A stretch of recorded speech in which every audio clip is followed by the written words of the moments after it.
अब आउने चुनावमा एकदमै शक्तिशाली भएर निस्किने केपी ओली नै हो। म स्पष्ट रूपमा यो बताउन चाहन्छु र आउने चुनावमा केपी ओली एमाले पहिलो पार्टी बन्नेछ। आउने चुनावको मैले स्पष्ट रूपमा तपाईहरुलाई के हुन सक्छ परिणाम भनेर बताउँदैछु। पनि यो लेखेर यो भिडियो सेभ गरेर पनि राख्नुस् तपाईहरुले।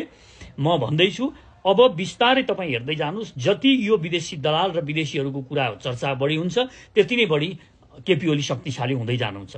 यो स्पष्ट रूपमा छ। अब एक किसिमले भन्ने हो भने र यो सरकार कसले ढालेको हो भन्ने कुरा जनताले बुझ्नेछन्।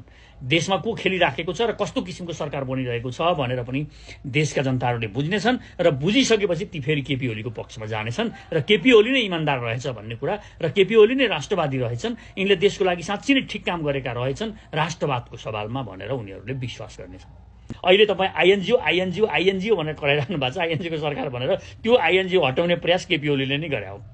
तपाई हिजो नाकाबन्दी भन्नुहुन्थ्यो। त्यो नाकाबन्दी भोलि अब फ्युचरमा नाकाबन्दी गर्न नसकोस् इन्डियाले भनेर चीनसँग पारमाणु सन्धि र ती बन्दरगाहहरूको सम्झौता उहाँले नै गर्नुभयो। त्यसकारणले पनि म भन्दैछु। र